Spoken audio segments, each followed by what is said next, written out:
Chers auditeurs de Méridien Zéro, bonsoir. Eugène Crampon au micro. Avec moi dans le studio ce soir, mon ami Wilsdorf. Émission tout à fait exceptionnelle pour la bonne raison, nous ne sommes pas dans notre studio. Nous sommes aujourd'hui dans le local d'une grande association d'anciens combattants d'une petite ville de banlieue. Et nous remercions son président qui est avec nous aujourd'hui dans le local de nous avoir ouvert ses portes. Alors, émission tout à fait exceptionnelle aujourd'hui. Pourquoi ? Parce que nous allons parler d'une tragédie totalement oubliée, voire occultée. Lorsque dans les années 60, Alexandre Solzhenitsyn a fait paraître le premier tome de l'archipel du Goulag, pour la première fois en Occident, du moins ceux qui jusqu'ici ne s'étaient pas bouchés les oreilles et qui n'avaient pas fermé les yeux, ont pu découvrir tout cet univers concentrationnaire qu'à l'époque nous appelions le Goulag et qui avait englouti près de 10 millions de personnes. Lorsque dans les années 90, Stéphane Courtois a fait paraître son fameux livre noir du communisme, il nous racontait à nouveau que le communisme n'était pas une petite idéologie sympathique de la fraternité entre les hommes, de la fraternité entre les peuples, ni même de la justice sociale, mais que c'était une idéologie basée sur la terreur de masse qui avait fait disparaître, qui avait fait engloutir près de 85 millions d'hommes en moins de 70 ans. Pourtant, dans ce descriptif de cette immense tragédie, il en avait oublié une qui nous est peut-être plus chère, tout bonnement parce que ces victimes sont des nôtres. Ce sont souvent nos pères ou nos grands-pères qui en ont été les victimes. Ce sont tout bonnement celles qui a touché les officiers, les sous-officiers et les hommes de troupes en Indochine, ceux qui ont connu cet univers concentrationnaire qu'on appelle les camps Viet. Un seul chiffre pour comprendre l'ampleur du drame, qui demeure le drame absolu du XXe siècle, l'expérience concentrationnaire la plus terrible du XXe siècle. 70% des prisonniers français de Dien Bien Phu sont morts dans ces camps ou sur les pistes, n'ont jamais été rendus à la France. Pourquoi sont-ils morts ? Comment sont-ils morts ? Eh bien, nous avons décidé, nous, de ne plus occulter cette histoire, mais de rouvrir le dossier, et de le rouvrir avec un grand témoin de l'histoire, quelqu'un qui est un survivant de cette aventure, et qui a décidé, j'espère que vous allez en mesurer l'honneur, de parler. Ce sont des hommes qui ne parlent pas souvent, d'abord parce qu'on ne leur tend pas souvent les micros, mais qui ont accepté de faire remonter des souvenirs douloureux, le visage de camarades enterrés sur une piste, et qui ont accepté de le faire pour vous, chers amis de Méridien Zéro.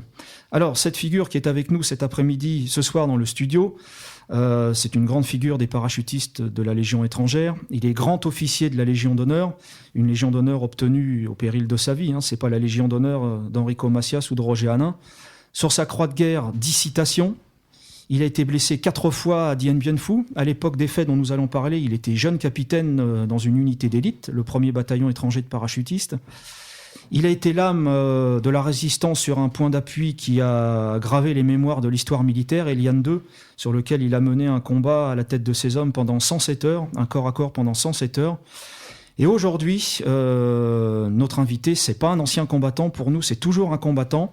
Il est le porte-parole d'une association de combat qui s'appelle l'ANAPI, l'Association nationale des anciens prisonniers et internés militaires, donc les anciens prisonniers des camps Viet, qui mène un combat magnifique pour la mémoire, qui ne se repent pas, vous verrez, on lui posera la question tout à l'heure, mais qui présente en plus, qui contre-attaque et qui présente même l'addition aujourd'hui à la classe politique tout entière. Cet officier, j'ai une dévotion particulière pour lui, on se connaît depuis plus de 25 ans, si je suis derrière ce micro ce soir, c'est pas par hasard, c'est que les dizaines, voire les centaines d'heures de discussions que j'ai eues avec lui m'ont vraiment ouvert les yeux sur un grand nombre de sujets. Et je suis très fier de recevoir dans notre studio ce soir le colonel Jean Luciani. Bonsoir mon colonel. Bonsoir. Bien, notre ami Wilsdorf va vous poser la première question. Bonsoir mon colonel, bonsoir à tous, chers auditeurs. Tout d'abord, sans vouloir passer la brosse à reluire, comme on dit, je voulais d'abord remercier Eugène pour cette émission et vous dire toute mon émotion et ma grande fierté à l'idée de vous rencontrer aujourd'hui. Ça fait moi aussi longtemps que je vous connais, que je vous lis, que je vous suis. Je suis également petit-fils d'anciens d'Indochine et cette émission me tenait particulièrement à cœur. Ma première question est la suivante. On sait à quel point les combats et les horreurs de la Seconde Guerre mondiale ont pu être médiatisés. On sait à quel point aussi, en parallèle, tout ce qui est historique peut servir comme une forme de contrefaçon, en tout cas une manière de détourner l'histoire. Aujourd'hui, nous vous recevons justement pour essayer de redonner un petit peu une certaine vérité à cette histoire qui est occultée. Ma première question est la suivante, justement. Pourquoi toute cette période, pourquoi toute cette période en Indochine, tout ce qui touche au colonialisme et notamment tout ce qui touche au camp Viet, on sait l'importance aujourd'hui de la mainmise communiste dans les médias, dans l'université, la culture. Pourquoi aujourd'hui, justement, j'ai peut-être déjà répondu un petit peu à la question, mais pourquoi justement on a tant occulté ce que vous avez vécu, ce qu'ont vécu vos camarades? Pourquoi aujourd'hui devons-nous être fiers et justement ne pas avoir honte de tout ce qui s'est passé là-bas? Bien, je crois d'abord qu'effectivement, le combat des Viettes pour leur indépendance, mais surtout le combat pour la progression de l'idéologie marxiste et communiste, était soutenu par le Parti communiste français. Était soutenu d'une part par des manifestations qui avaient lieu en France contre la guerre d'Indochine, c'est-à-dire qu'en fait, les troupes françaises qui se battaient étaient considérées par le Parti communiste comme des ennemis de l'idéologie marxiste. C'est la première chose. Et que secondo, des représentants du Parti communiste étaient allés au Vietnam, en Indochine, à Hanoï, et avaient rencontré des responsables du Viet Minh. Et enfin, il y avait un sinistre personnage qui d'ailleurs était un membre de l'Éducation nationale, qui s'appelait M. Goudarel, qui a été pendant très longtemps l'adjoint d'un camp, le camp 113, en Indochine, au Vietnam. Voilà. Alors, je crois justement, on en reparlera tout à l'heure, mais que la présence du Parti communiste français est un fait établi, mais enfin établi historiquement, on n'en parle pas, mais de nombreux cadres du Parti communiste étaient justement adjoints. On parlera de toute cette période de la rééducation, cette vraie politique de lavage de cerveau qui a été mise en place pour retourner les soldats français prisonniers dans ces camps. On parlera également, Eugène, du quotidien de ce que vous avez vécu, mais je crois qu'il serait important peut-être dans un premier temps de remettre en perspective, comme on dit, j'aime pas trop cette expression, mais en l'occurrence, c'est un peu ça. Historiquement, pourquoi étions-nous en Indochine? Parce que l'Indochine était indépendante quand nous y étions. Nous n'étions pas là en tant que comment dirais-je, nous n'étions pas au pouvoir, nous étions là pour aider justement un gouvernement qui était mis en place. Oui, d'ailleurs, il faut faire très attention dans les termes colonisation et colonialisme. Souvent, d'ailleurs, des gens prononcent le terme colonialisme parce qu'ils l'entendent plus souvent. Nous avons fait de la colonisation. Alors, ce qu'il faut savoir, parce que souvent les gens l'oublient, y compris des responsables. J'ai un jour vu un professeur de géographie qui parlait beaucoup de l'Indochine et qui avait purement et simplement oublié que la Cochinchine était une colonie dans l'Indochine. Et les autres pays étaient des protectorats. Le Laos, le Cambodge, l'Annam et le Tonkin. C'était des protectorats. L'Indochine, c'était une colonie. On considérait d'ailleurs à l'époque que c'était la plus belle colonie de l'Empire français. C'était d'autant plus vrai que, en ce qui concerne les troupes coloniales ou la Légion étrangère, quand on envoyait des gens en Indochine, c'était une récompense pour eux. C'était une récompense compte tenu du pays lui-même, compte tenu de la manière dont ils étaient accueillis, reçus par la population. Ils n'ont jamais été considérés, effectivement, comme des colonialistes, voire des esclavagistes. Je crois qu'il faut rappeler que cette guerre dure de 46 à 54, en gros. Il faut savoir, pour les jeunes auditeurs qui ne le sauraient pas, le Vietnam est indépendant dès 1948. Donc, à l'issue, c'est plus du tout une guerre coloniale qui est menée. Le corps expéditionnaire français fait vraiment barrage pour empêcher l'Asie du Sud-Est de tomber dans la main des communistes. C'est ça qu'il faut comprendre. C'est plus une guerre coloniale. Alors c'est d'autant plus vrai que, là aussi, des personnes pourtant qui devraient être informées ne savent pas répondre à la question « Comment se fait-il que le parti dont se recommandait le Viet Minh s'appelait PCI ?» Il s'appelait PCI, Parti communiste indo-chinois, et non pas Parti communiste vietnamien. Indo-chinois, pourquoi?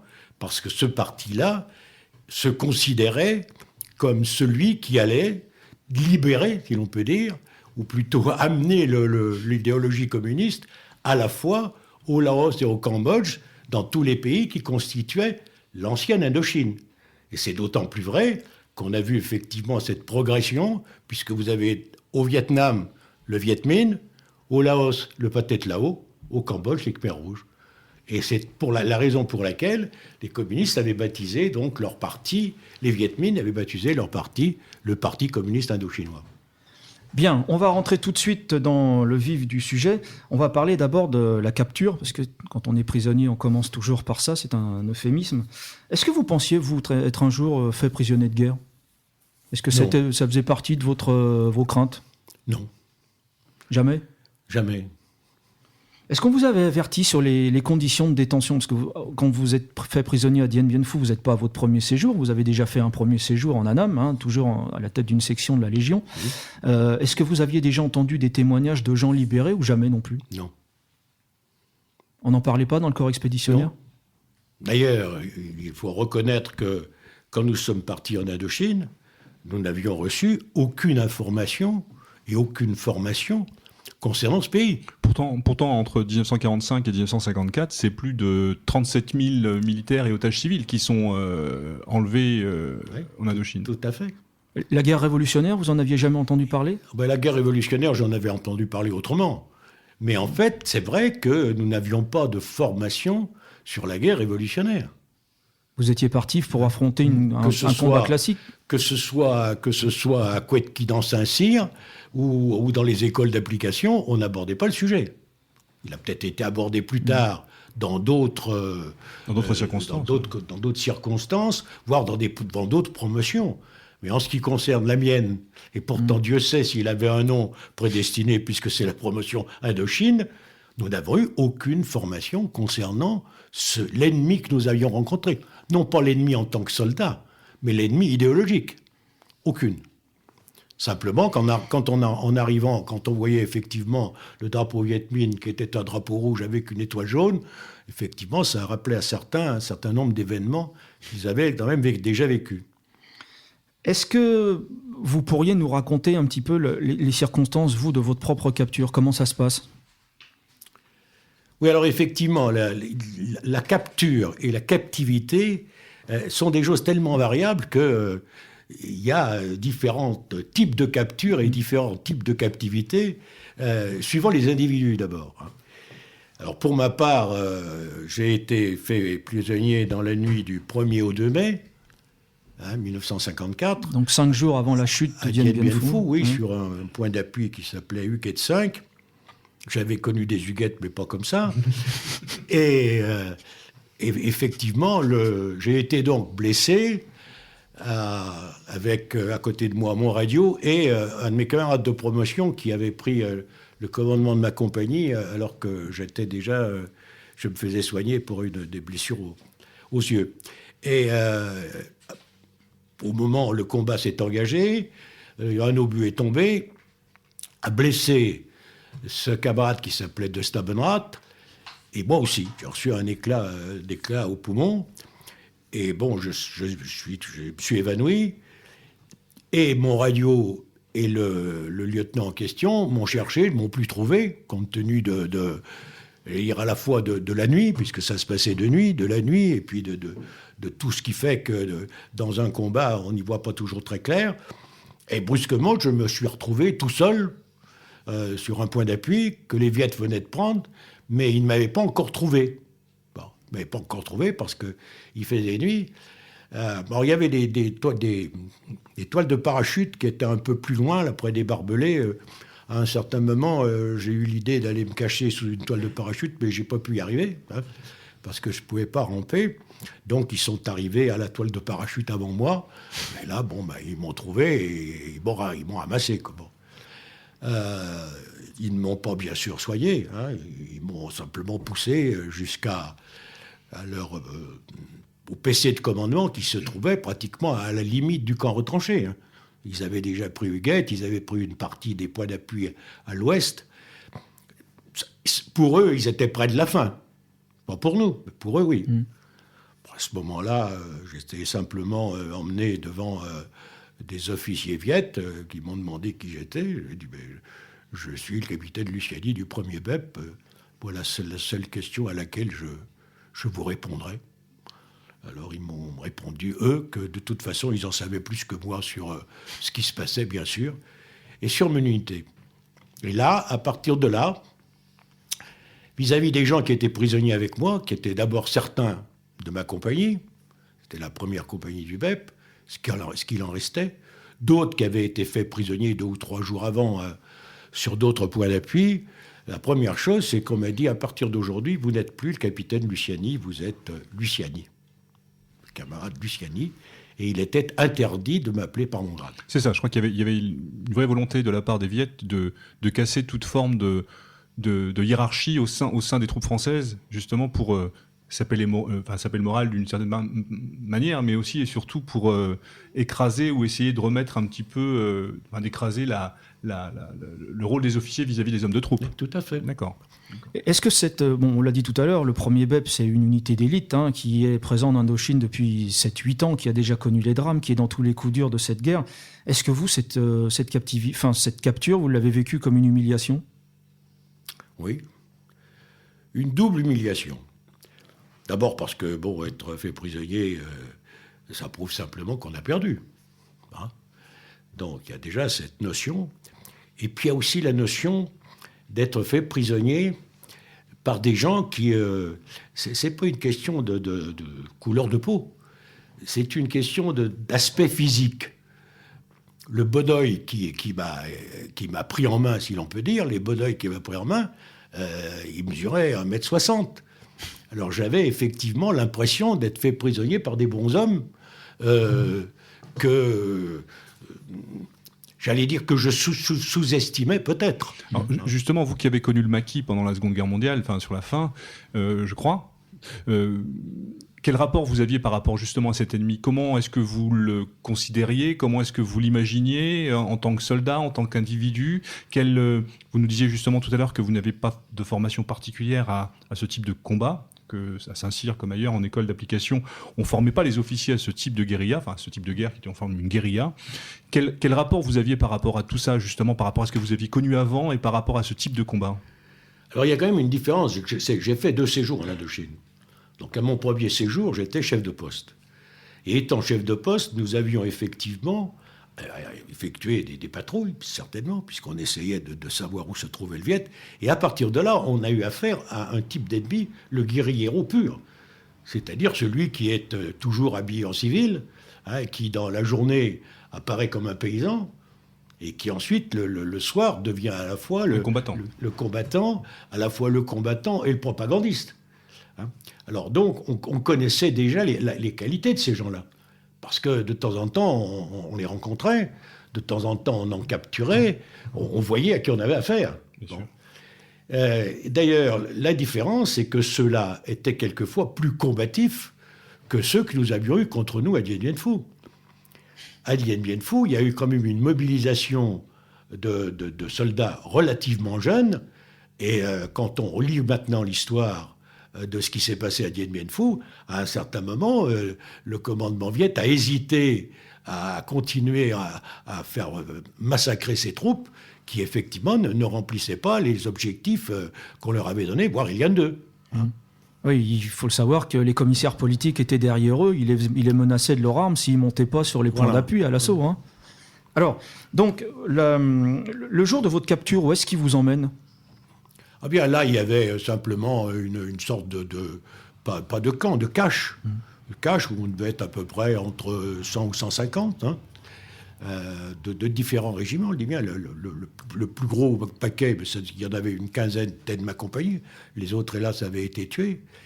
Et puis à partir de là, il y a un convoi qui a été constitué, puisque c'est comme ça que Bergot a appelé le convoi 42. Alors, ce n'était pas le convoi 42.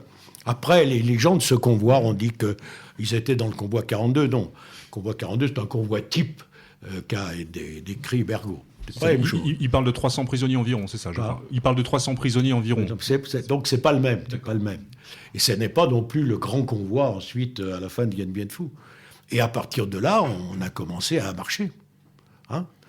À marcher, bien sûr, de nuit, et en étant caché de jour. Alors, est-ce qu'ils ont soigné les blessés ? Non. Moi, j'ai eu la chance d'avoir mon infirmier qui avait été fait prisonnier, qui m'a fait un pansement. Il en a fait un. Il n'en a plus fait. D'abord, ils l'ont ramené, lui, en tant qu'infirmier au camp. Après, tout de suite après la prise de Dien Bien Phu, du camp retranché, ils ont pris des infirmiers pour les emmener sur le camp. Donc, j'ai eu ça. Tous les autres, pas de médicaments. Aucun. En ce qui concerne le riz, entre 300 grammes et 400 grammes de riz par jour et par personne, et pratiquement une marche permanente la nuit de l'ordre de 30 km. Or, nous étions dans un état à la fois d'affaiblissement, puisque la plupart d'entre nous, on se battait depuis à peu près 8 jours. Moi, je ne me souviens pas pendant 8 jours ce que j'ai mangé et où je dormais. Je crois aussi qu'il faut rappeler à nos auditeurs qu'au moment de votre capture, vous étiez au terme de quasiment 107 heures, je crois, de combat quasiment de corps à corps. Ça, c'était avant. C'était avant. C'était sur Eliane 2, c'était au début, ça. C'était au début quasiment de l'attaque des points d'appui de l'Est. C'est quasiment 57 jours et 57 nuits de combat ininterrompus quand les prisonniers sont partis. Donc ils sont dans un état de délabrement, de fatigue physique évidemment, pas alimentés, peu alimentés, pas de sommeil. Les officiers tournent au maxiton, ces fameux cachets. Oui, bien sûr. Et donc les voilà partis pour une longue marche. Alors vous dites, vous n'êtes pas soigné. Comment on arrive à marcher avec une blessure au poumon quand on n'est pas soigné ? Eh bien justement, c'est qu'au bout d'un certain temps, je n'arrivais plus à marcher. Je n'arrivais plus à marcher parce que je n'avais plus à respirer. J'avais des difficultés à respirer, bien sûr. Pourquoi ? Parce que l'infection gagnait l'intérieur du poumon. Je précise ça parce qu'après, justement, s'est produit quelque chose qui avait m'étonné le corps médical. Donc, au fur et à mesure que cette blessure s'envenimait, j'avais donc le poumon droit qui fonctionnait mal. Je n'arrivais plus à respirer, donc plus à marcher. Alors les Viettes s'en sont aperçus, bien sûr, d'autant que, ayant fait quelques réflexions qui leur avaient déplu, j'étais attaché. Bon, j'avais les mains attachées. Alors, ils ont bien vu qu'avec les mains attachées, que je marche. Bon, alors ils ont dit, bon, on s'arrête.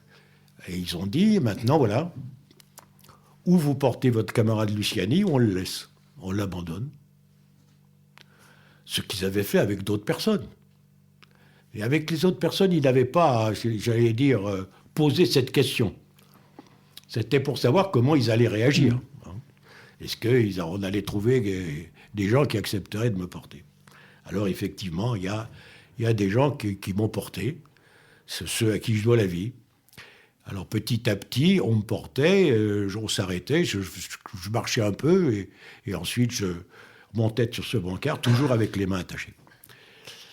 Jusqu'au jour où s'est créé, j'allais dire normalement, et ce qui a étonné les médecins, une fistule qui a fait que toute cette infection, c'était pendant la nuit, est sortie. Hein, ce que les médecins auraient fait en créant une fistule ou avec une seringue. Et j'avais à côté de moi un Baudeuil qui me gardait, parce que j'avais toujours un Baudeuil à côté de moi. Le Baudeuil, il a été plus effrayé que moi. Non pas tellement parce qu'il pensait que j'allais mourir, parce que c'était une infection. Alors j'ai cru aussi, moi, que j'étais en train de me vider. Eh bien, au contraire, effectivement, ça a complètement, petit à petit, dégagé tout ça. Ce qui fait que petit à petit, cette blessure gênait de moins en moins, et qu'à ce moment-là, j'ai beaucoup plus marché, et qu'à la fin, j'allais dire, dans les 50 derniers kilomètres des 600, je marchais avec mon Baudeuil à côté de moi. Alors précisément, là, vous venez d'évoquer un chiffre.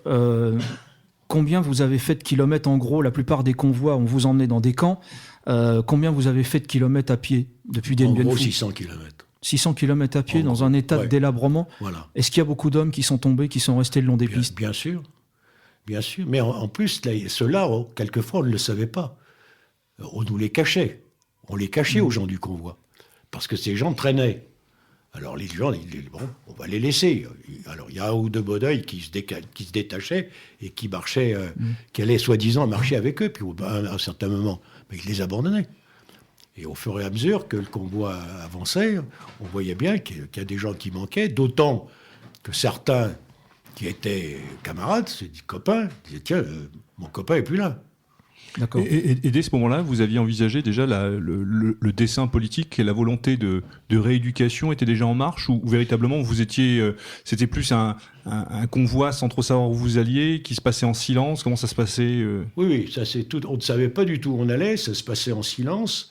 On a dépassé Cuencoin, par exemple, on savait bien. Et puis il y avait aussi les fleuves qu'on connaissait. Bon, on savait très bien à peu près géographiquement où on était. Avec, à travers justement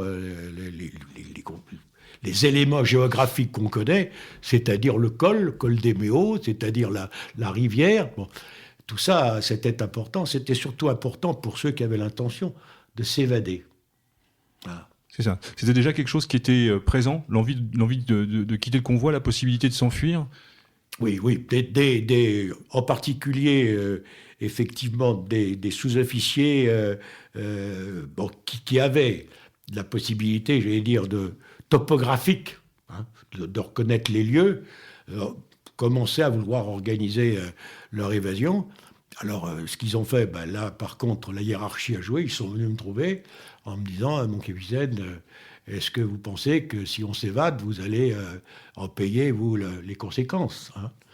Il dit, de toute façon, si vous voulez vous vous évadez, prenez un certain nombre de précautions, essayez d'avoir un peu de réserve, de nourriture, et puis avant de partir, est-ce que vous savez exactement où nous sommes, à peu près, et quel est l'itinéraire que vous allez suivre. À partir du moment où vous savez ça, vous pouvez y aller. De toute façon, dans l'état où on est, ça ne sera pas pire.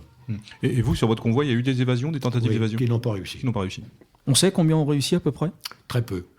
Très peu. Dans mon convoi, aucune. Alors, il y en a qui ont réussi, mais qui n'ont pas tellement réussi dans les convois. Ce sont celles qui ont réussi, soit au départ de Dien Bien Phu, mais là, c'était surtout des Vietnamiens, finalement. Il y a eu quelques légionnaires, des parachutistes. Il y en a à peu près une dizaine, je crois. Une dizaine. Et puis d'autres qui ont essayé de s'échapper des camps.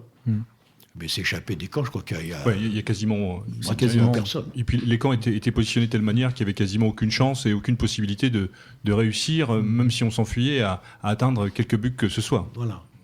Est-ce que vous n'aviez pas aucune idée à partir de quand vous aviez compris où est-ce qu'ils allaient vous emmener ? Parce que vous dites tout à l'heure, si on regarde la carte du Vietnam, on arrive vers Tuyen Cang, on se dit si on pique tout droit, on descend sur Hanoï. À partir de quand vous vous dites, oh là, on va pas descendre vers Hanoï, on n'est pas prêt d'être libéré, on va monter vers la frontière de Chine. Oui, mais ça, on savait par contre, parce qu'on avait quand même entendu parler des prisonniers, en particulier ceux de la RC4. Où j'étais en Indochine, j'étais en Annam au moment de la RC4. On savait donc qu'il y avait des camps de prisonniers. Excusez-moi, mon colonel, vous aviez à l'esprit justement cette réalité du camp par rapport à ce qui s'était passé, parce qu'il faut quand même rappeler à nos auditeurs que ce qui se passe sur la RC4, Cao Bang, marque peut-être un tournant dans la guerre d'Indochine, en tout cas une prise de conscience de l'ennemi, de sa capacité en tant que combattant et sa puissance de feu. Ouais. Donc là, on commence à parler de camp. Bon, je crois que c'est plus de 3000 morts sur le terrain, c'est quasiment 7000 au total. Oui. Donc c'est quelque chose. Tu es blessé. Voilà, c'est en une semaine. En une semaine. Je crois que c'est le plus gros revers de l'armée française depuis très longtemps. Ils ont eu plus de morts et de blessés que nous à Dien Bien Phu. Voilà. Donc après tous ces soldats ont été faits prisonniers. Donc on connaissait cette réalité des camps. Enfin, on l'imaginait en tous les cas. Est-ce que vous pensiez à eux à ce moment-là ? Quelles informations vous aviez par rapport à ça ? Alors, d'abord, on ne savait pas du tout où étaient les camps. Bon, et personnellement, donc, j'étais en octobre 50, j'étais au Annam. Je n'ai pas su tout de suite quelle avait été la catastrophe de Cao Bang. Et en fait, elle a été, si j'ose dire, dans une certaine mesure, un peu oubliée par l'arrivée de Delattre. Delattre est arrivé, il y a eu effectivement cet échec. On dit oui, mais on a eu un échec, mais voilà maintenant quelqu'un qui va nous permettre de rattraper ce qui a été perdu. Donc on a été relativement peu touché tout de suite par l'histoire de Cao Bang, alors que la plupart des chefs de section des unités engagées étaient de ma promotion.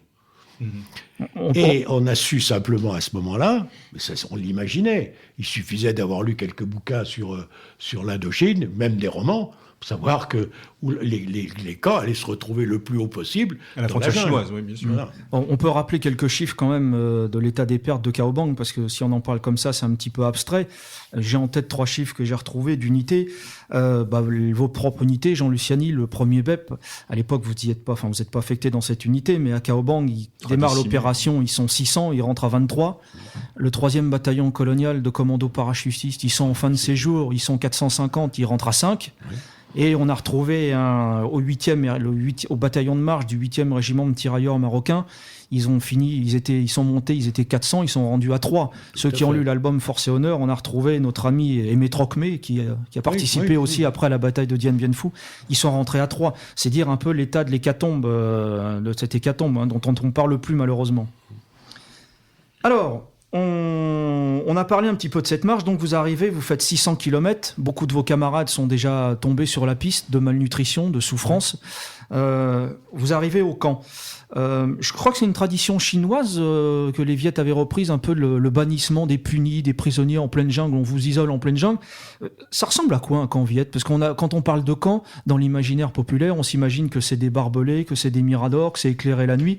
A priori, c'est pas ça. Ça ressemble à un village. Ça ressemble à un village vietnamien, voilà, avec des baraquements en bambou. Sinon, qu'effectivement, la différence, c'est que dans le village, autour des baraques, il y a effectivement des animaux, des volailles, qui éventuellement permettent de manger et de vivre, alors que là, effectivement, il y a surtout des gens qui sont complètement délabrés, malades, j'allais dire malades à la fois physiquement et mentalement. Quand on arrive comme ça près d'un camp, on a l'impression qu'on a affaire à des gens qui ne sont plus vivants. Parce que de qui on a sorti toute forme d'humanité. Enfin, il n'y a plus rien d'humain dans c'est ça. Tout à fait. Alors, quand on n'a pas fait la guerre, on ne peut pas se rendre compte, mais quand on se dit il n'y a pas de barbelés, il n'y a pas de mirador, c'est pas un camp, on peut s'évader, on peut partir quand on veut. Oui. Est-ce que c'est la jungle? Est-ce que la jungle sont les barbelés? Non. Alors, il n'y a pas que la jungle. Il y a la jungle plus les villageois.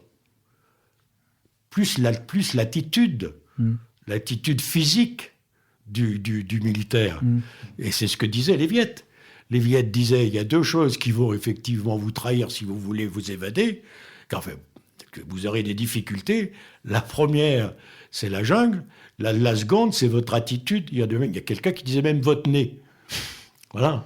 Vous pouvez vous déguiser en Viette. Alors, se déguiser en Viette pour faire des patrouilles de nuit, moi j'ai fait ça à mon premier séjour, bien sûr. Mais là, dans la nature, il faut voir un peu. C'est exactement comme les paysans en France. Un paysan en France, qui a quelqu'un qui passe, qu'il n'a jamais vu, il le regardera. Et si par hasard ça l'inquiète, ça se passait comme ça. Avant, il allait prévenir la gendarmerie. Ils ne le font plus maintenant. Mais les Viettes faisaient ça. Les paysans vietnamiens savaient d'abord qu'il y avait un camp. Souvent, d'ailleurs, quand le camp déménageait, temporairement, ils étaient logés sous des paillotes, occupées par des Vietnamiens. Donc, dès qu'ils voyaient une silhouette qui ne correspondait pas du tout à une silhouette vietnamienne, ils la dénonçaient. Alors, il faut dire que pour s'évader, c'est compliqué, puisqu'on vous a retiré vos chaussures, on vous a retiré votre montre, il n'y a pas de boussole. Pour s'évader, il faut avoir à manger, il faut peut-être avoir des armes. Et puis surtout, ce qu'on ne dit pas, c'est que vous êtes à 300 km des premières lignes françaises. Donc il faut faire 300 km dans la forêt, au milieu d'une population travaillée par les Viettes. Ça explique le fait que c'est quasiment impossible de s'évader. Enfin, ils n'avaient pas retiré les chaussures à tout le monde. Il y a dans des camps de troupes, ils ont dû retirer mais pas à tout le monde. De toute façon, c'était pas leur inquiétude. Oui, ils savaient exactement ce qu'ils faisaient. Le camp était passé là. Et nous retirer les montres.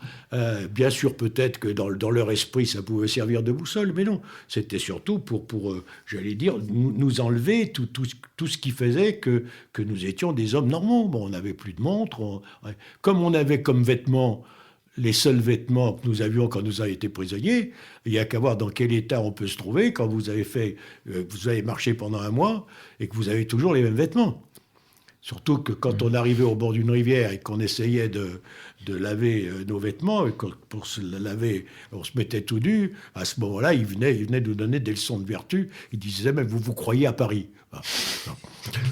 Alors, avant de parler du quotidien de la vie dans ces camps, est-ce qu'on sait à peu près aujourd'hui combien de camps il y avait de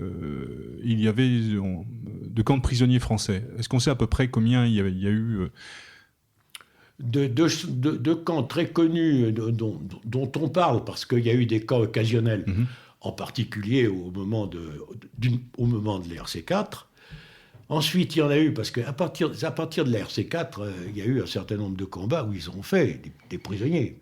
Peu. Alors là, quelquefois, ils organisaient un petit camp provisoire, en attendant de les emmener. Il y en a une dizaine de camps connus, à peu près.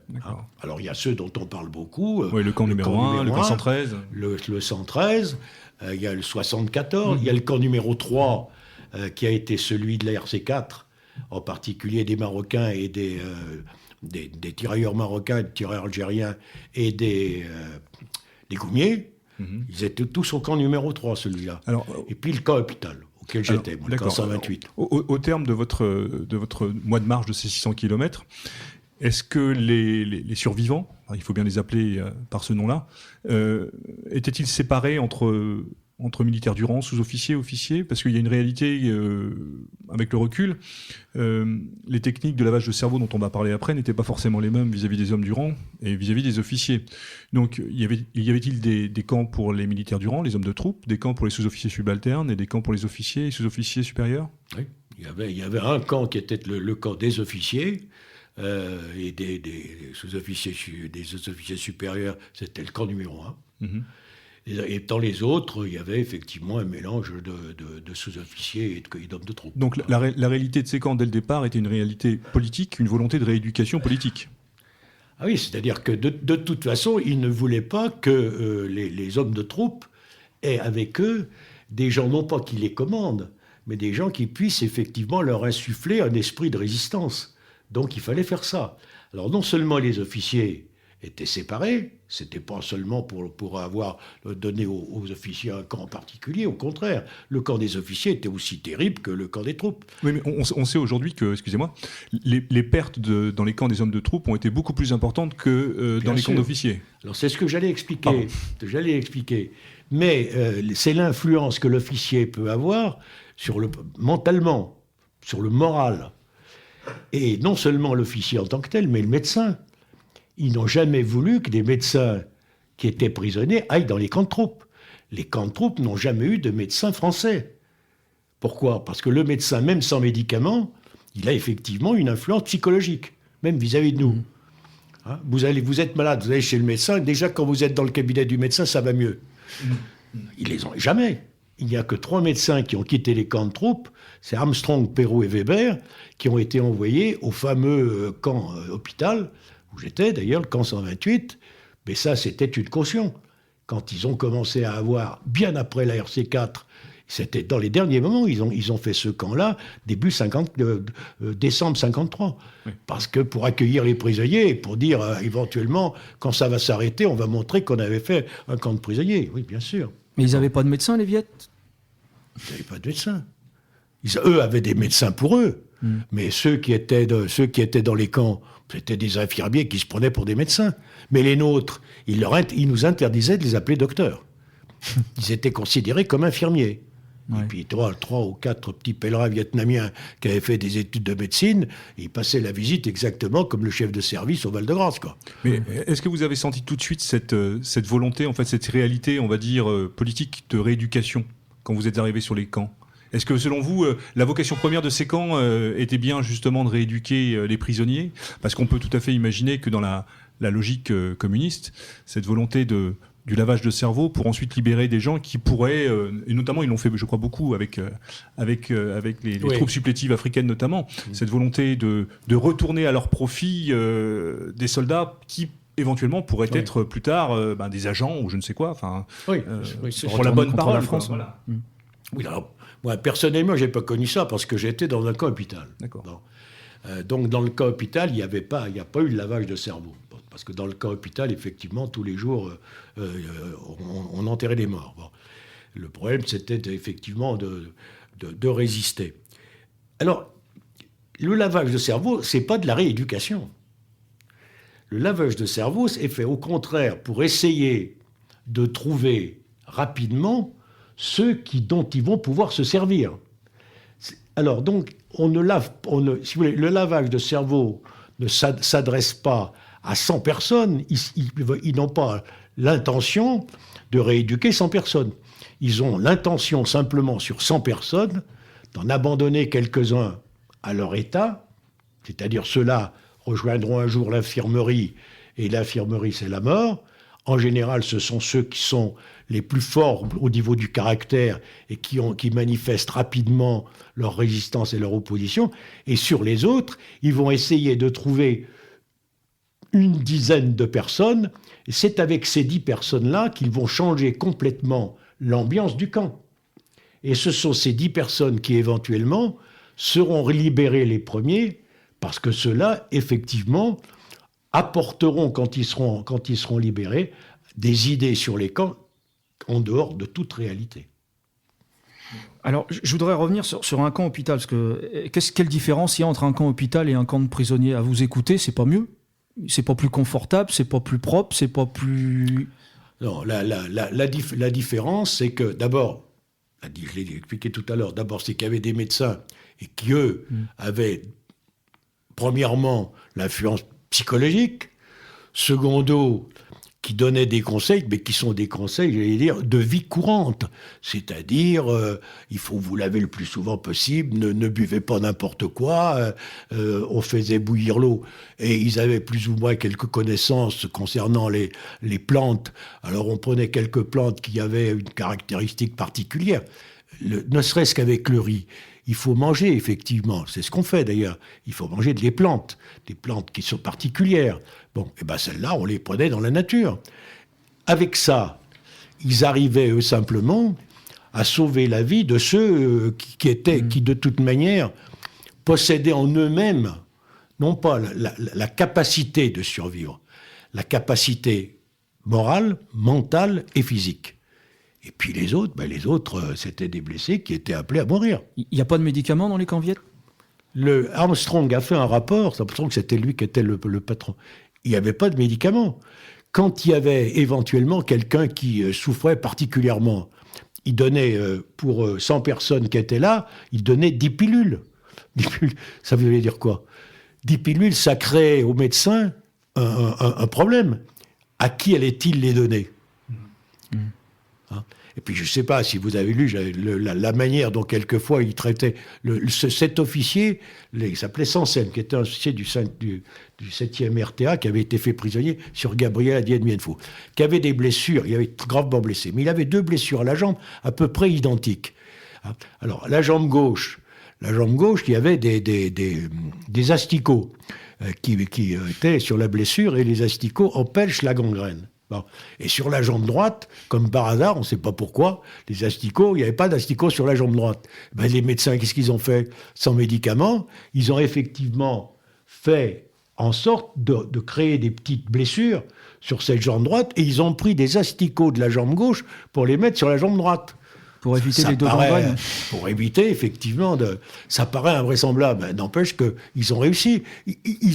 Le médecin utilise tous les moyens. Le premier, c'est effectivement de faire en sorte que le moral des gens ne s'écroule pas. Deuxièmement, qu'ils entretiennent l'hygiène permanente, parce que l'hygiène a deux conséquences. Et effectivement, le fait de rester propre et d'éviter toutes les salissures possibles et imaginables. Et puis, quand on se lave, ça prouve qu'on y croit encore. Le gars qui ne croit plus à la vie, il ne se lave plus. Alors précisément, là on a évoqué le cas du camp hôpital, mais il y a aussi des infirmeries dans les camps de détention, dans les camps de prisonniers. Pourquoi les hommes ne voulaient jamais y aller dans les infirmeries? Parce qu'en général, l'infirmerie, ça voulait dire 3 jours après, tu seras mort. C'est la voie de non-retour. Voilà. On les soignait pas plus? On les soignait pas plus. Alors, il y a un témoignage terrible dans un livre qu'il faut lire, j'espère qu'on le trouve encore, c'est le livre de Claude Baillet, je crois que c'est un ami à vous, oui. Qui décrit un petit peu son arrivée au camp 113. Et en arrivant, il fouine un peu, il essaye de découvrir un peu les dessous du camp. Et il arrive à l'infirmerie, pensant que c'était un endroit un petit peu plus salubre que les autres paillotes. Et là, il découvre des camarades à lui qui baignent dans leurs excréments, on va dire ça comme ça, puisqu'ils sont tous dysentrites, ils ont tous le palu. Donc ils baignent dans leurs excréments. Certains ont déjà le visage dévoré par les fourmis rouges, voire pour les rats. Voilà, c'était un peu ça. Je comprends que personne ne veuille aller à l'infirmerie. C'est des choses que vous avez entendues, ça aussi, comme témoignage? C'est-à-dire qu'en fait, le problème, pour ceux qui sentaient qu'ils allaient mourir, bon,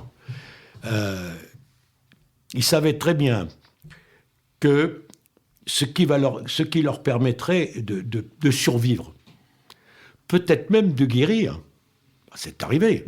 Il y a des gens qu'on croyait pratiquement à la veille de leur mort, et puis pour une raison quelconque, parce qu'il y avait la solidarité. C'est-à-dire qu'à ce moment-là, ils savaient très bien qu'il y avait un copain à côté qui, jusqu'au bout, ferait le nécessaire. Alors qu'à partir du moment où on l'envoie à l'infirmerie, c'est fini. Ils savent que c'est fini. Il n'y aura plus d'esprit de solidarité, il n'y aura plus de quelqu'un qui pensera, mais même parlera. Personne. C'est pour ça qu'ils ne voulaient pas y aller. Alors, à côté de l'infirmerie, comme par hasard, généralement, Bailey, c'est ce qu'il décrit. Hein. On trouve la morgue, dans laquelle les Viettes entassent déjà des hommes qui sont toujours pas morts, d'ailleurs, qui sont à l'agonie. Ils les entassent déjà. Et Ça puis, dépend des camps. Hein. dans le 113, hein, c'est ce qu'il décrit Claude dans le Bailey. 113, oui. Oui. Et puis, alors, ce fameux cimetière, alors, dans ce DVD dont nous avons parlé tout à l'heure, nous en reparlerons, il y a des témoignages terribles de certains prisonniers qui ont une corvée un petit peu particulière, c'est celle d'enterrer les morts. Quelquefois, il y en a des dizaines par jour dans certains camps.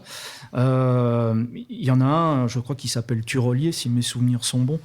Et Carpentier aussi. Et Carpentier, voilà, c'est Carpentier, où il dit finalement, ils avaient plus la force physique de creuser des tombes profondes, donc les gars sont enterrés presque à fleur de terre, et avec la mousson, les gars remontent, Oui. et donc il faut les renterrer une deuxième fois, et ils racontent des scènes qui sont vraiment atroces, quoi.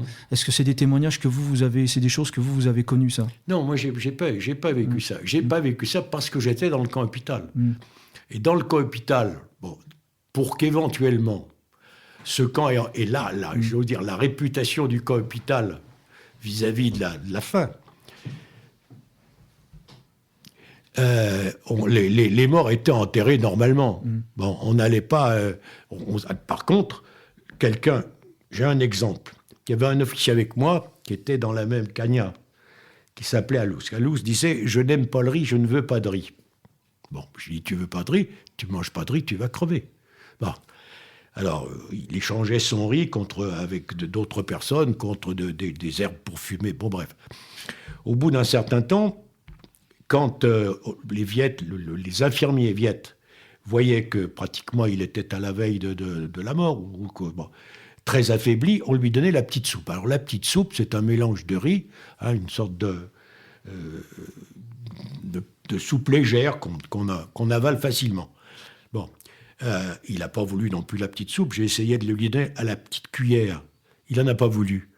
Mais pendant une nuit, il est mort. Il est mort comme une bougie qui s'éteint. Alors ces gens-là, effectivement, on les enlevait de façon à ce qu'ils ne créent pas, pour ceux qui étaient encore vivants, un problème particulier. C'est-à-dire qu'on évacuait, on enlevait la mort de ceux qui étaient des morts possibles ou potentiels. Quand on est prisonnier comme ça, est-ce que quand vous êtes arrivé ou quand vos camarades sont arrivés dans des camps, qu'ils ont retrouvé évidemment des hommes qui étaient là quelquefois depuis des années, on a parlé ceux de la RC4, ils sont là depuis 4 ans, quand vous les avez vus, quand ils ont découvert l'état où ils étaient, est-ce que vous vous dites, vous, moi aussi, dans quelques temps, je vais être comme eux? C'est-à-dire que moi, je n'ai connu ça qu'à la fin. Je n'ai connu ça qu'à la fin parce que, étant dans ce camp hôpital, donc en fait, on voyait arriver des blessés. Donc ils étaient effectivement dans un état lamentable. Quand vers le début septembre, fin août, une patrouille de ralliés est passée près du camp où j'étais. Et dans cette patrouille, il y avait un légionnaire dont qui avait été élève caporal avec moi à Belle-Abbesse, qui m'a reconnu et qui a vu un prisonnier qui marchait quand même, et qui lui a dit « Est-ce que c'est bien le lieutenant Luciani ?» Il lui dit « Oui. » « Eh bien, j'aimerais bien lui parler. » Ah bon? Alors le gars est venu me trouver en disant « Il y a là un rallié qui veut vous parler. » Alors je lui dis « Il n'y a aucune raison, bien sûr, pour que j'aille parler à quelqu'un comme ça qui est un déserteur. » Que les ralliés n'étaient pas en fait des déserteurs comme on l'imagine. Et à ce moment-là, le caporal en question dit « Mais de toute façon, l'attitude du lieutenant ne m'étonne pas, mais par contre, tu vas lui donner une bonne nouvelle. Il y a effectivement des accords qui sont en train d'être signés à Genève et ça va peut-être accélérer votre libération. » Alors le légionnaire en question arrive en courant pour me dire ça. Un quart d'heure après, les Viettes arrivent, me disent « Prenez vos affaires ». Les affaires, c'était quoi? C'était la kébat, c'est-à-dire le petit bol, avec un autre officier qui avait été prévu en même temps que moi, et nous sommes partis. De façon à ce que la nouvelle ne se propage pas. Le légionnaire qui avait été au courant immédiatement, il a été pris en compte par les Viettes qui lui ont interdit de parler. Et nous sommes partis. Jusqu'à ce que nous arrivions à 3 ou 4 kilomètres du camp numéro 1. Et là, on nous arrêtait dans un village. Mais là, nous étions très bien traités, avec un bodeuil tout le long de la route, là, qui essayait de nous dire qu'ils étaient beaux, que c'était de beaux soldats, qu'ils avaient de beaux camions Molotov, bref. Et on lui racontait des histoires. Et en arrivant au camp numéro 1, 3 kilomètres, on s'arrête parce que les officiers du camp numéro 1 n'étaient pas prévenus. Donc, on l'a arrêté. Et au moment où ils ont annoncé la nouvelle, où le chef de camp du camp numéro 1 a annoncé la nouvelle, on les a rejoints. Et là, notre surprise, c'est justement de voir dans quel état ils étaient. On s'attendait à voir là, nous aussi, des cadavres ambulants. Mais pas du tout. Pourquoi ? Parce que ceux qui restaient là, c'est ceux qui avaient résisté. Ceux qui, dans le camp numéro 1, étaient dans une certaine mesure ceux qui étaient les plus inquiétants, ce sont ceux qui avaient été faits prisonniers à l'île Mienfou. Mais les grands anciens, des anciens comme Chauvet, des anciens comme Graziani, tous ces gens-là, ils avaient résisté. Et à partir du moment où effectivement, ils avaient perdu physiquement ce qu'ils devaient perdre, et à partir du moment où ils se sont stabilisés physiquement, à ce moment-là, ils auraient pu continuer à résister. Vous voulez dire quoi par là ? C'est-à-dire que dans ce genre d'horreur, le corps atteint ses limites et ensuite il peut tout à fait vivre par habitude, par une adaptation à l'environnement et aux privations, et il y a une adaptation qui se fait. Ouais. Parce qu'il y a 2 types d'hommes, enfin en gros, qu'on voit dans la captivité. Il y a ceux qui de toute façon ont un mental tel que le corps s'affaiblit, mais le mental résiste. Bon. Alors à un certain moment, alors évidemment, si on supprimait la nourriture totalement, bon. Mais si le régime alimentaire reste le même, les conditions de captivité étant pénibles et tout, le mental fera qu'ils vont résister. Et vous avez au contraire des gens chez qui c'est le contraire. C'est-à-dire, à partir du moment où le physique s'affaiblit, le mental s'affaiblit. Et le mental s'affaiblit plus vite que le physique. Ceux-là, ils ne résisteront pas. D'accord. Mon cher Eugène, on va faire une première pause musicale. Une première pause musicale. Alors, on va passer... tu vas expliquer, Wisdom, ce qu'on va se passer. Je crois que c'était un morceau de circonstance, chanté par la Légion étrangère. Un des morceaux peut-être les plus connus, contre les Viettes. Je crois qu'on ne pouvait pas mieux trouver pour symboliser cette émission, mon colonel. Très bien, très bien. Quand vous entendez ce chant, Jean, ça vous inspire quoi ? Ça vous rappelle quoi ? Ma jeunesse. Contre les Viettes, contre l'ennemi, partout le combat fait signe. Soldats de France, soldats du pays, nous remonterons vers les lignes. Ô légionnaires, le combat qui commence. Mais dans nos âmes, enthousiasme et vaillance, peuvent pleuvoir grenades et graves. Notre victoire en aura plus d'éclat. Peuvent pleuvoir grenades et graves. Après ce chant mythique, on va dire ça comme ça, nous allons reprendre le cours de l'émission avec notre invité, le colonel Jean Luciani.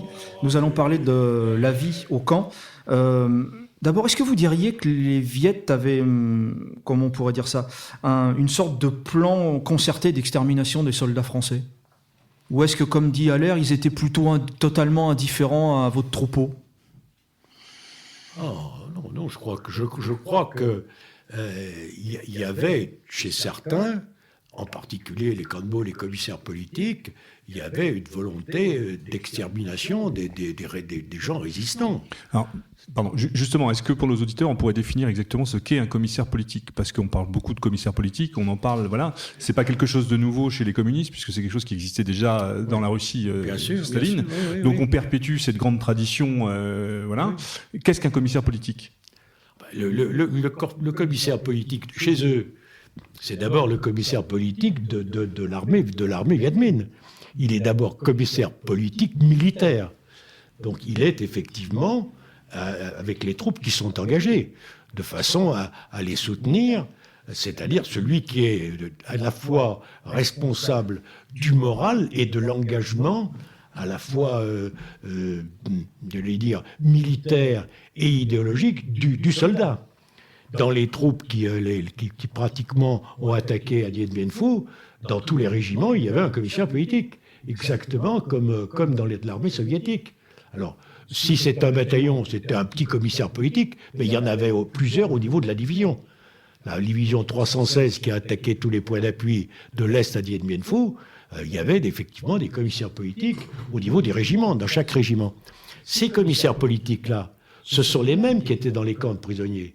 La seule différence, c'est que les premiers étaient faits pour assurer le moral des combattants, et les seconds, eux, étaient faits pour appliquer le lavage de cerveau chez les prisonniers.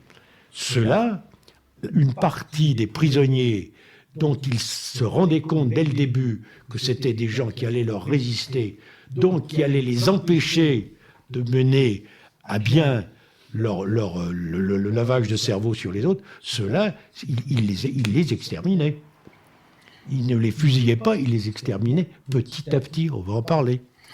Alors, précisément, avant de parler des cours politiques, il y a quand même un certain nombre de gens qui ont subi des mauvais traitements. On sait qu'il y a eu des gens qui ont été fusillés, il y en a d'autres qui ont été torturés. Et puis, il y avait une pratique courante dans les camps de détenus, c'était aller au buffle. Et qu'est-ce que ça voulait dire, aller au buffle? Aller au buffle, c'est... bon, normalement, ça dépend d'ailleurs des maisons, et ça dépend de la région. Puisqu'il y a des régions qui étaient souvent en haute région, les maisons sont sur pilotis, hein, et le bétail se trouve sous la maison. Non. Et ben, aller au buffle, ça veut dire qu'on mettait le prisonnier dans la petite partie qui était occupée par le buffle. Et toute la nuit, en particulier la nuit, le prisonnier était effectivement, dans une certaine mesure, poussé par ce buffle qui éventuellement lui marchait dessus. Mais surtout, il y avait tous les excréments. Et il y avait là une accumulation de bestioles. C'était, dans une certaine mesure, livrer le prisonnier aux pires conditions de vie. Mais je crois que nombreux sont devenus fous suite à ce traitement-là. Ah, Ouais, Oui, je crois que Jean Pouget raconte bien ça dans le manifeste du camp numéro 1. Il raconte le cas de prisonniers qui sont attachés les mains dans le dos. Tout à fait. Et on leur donne une gamelle par terre, ils lapent ça comme des chiens. Et ils sont victimes de ce que lui appelait le supplice du maringouin, ces fameux moustiques dont vous parlez, dont chacune piqûre, c'est comme une aiguille qui vous est rentrée sous la peau, donc des hommes deviennent fous. Et il cite le cas de, je crois que c'est Stien, votre copain Stien, il en a fait suite à une évasion ratée, il a passé 150 nuits comme ça, alors vous imaginez un peu dans quel état il a dû sortir. Oui, il raconte qu'à côté de lui, 2 autres prisonniers ont rendu l'âme, et il voit tout de suite qu'ils sont morts parce que les rats le dévorent. Oui. Et puis les cochons qui sont là lui mangent des testicules. Donc vous voyez un petit peu ce que ça veut dire aller au buffle. Hein. Donc c'est quand même un traitement assez particulier. Hein. Oui, alors quand vous posez la question de savoir est-ce qu'il y avait évidemment une volonté d'extermination, elle est prouvée comme ça. À partir du moment... On dit ils n'ont pas torturé. Torturé comme on l'entend quand on parle de la Gestapo. Mais c'est une manière de torturer. C'est tout. Il y en a d'autres. Il y en a d'autres, ce sont qu'on parle de la vie dans les camps, ce sont les corvées qu'on impose. Hein. Alors, ces fameuses corvées, ça veut dire qu'il faut aller chercher du bois, du riz, à 20-30 km, à 20 ou 30 km, sur un organisme affaibli, on s'imagine ce que ça peut être aussi, porter des charges comme ça. Alors le problème, c'est le choix. C'est le choix de la personne qui va porter. Si effectivement vous voulez l'exterminer, vous prenez les plus faibles. C'est vous qui désignez la corvée, c'est pas les prisonniers qui choisissent. Donc effectivement... vous savez que Durand est effectivement un opposant, un ferme opposant, que c'est lui qui ensuite, après les cours de politique, va discuter avec ses copains, plus il est faible, plus on le désignera pour les corvées de bois ou les corvées de riz. Et la corvée de riz en particulier, à un certain moment, le camp était en point A, en point A, ils allaient chercher le riz à 40 km dans un point B, puis un jour on leur dit « Ah ben tenez, on va changer, le camp va changer ». Et alors, aussi bizarre que ça puisse paraître, ils se dirigent vers le point B, en disant « Chouette, alors maintenant, on aura le riz sur place ». Pas du tout. Le riz, ils allaient le chercher à 40 km dans un autre point, volontairement pour affaiblir les gens.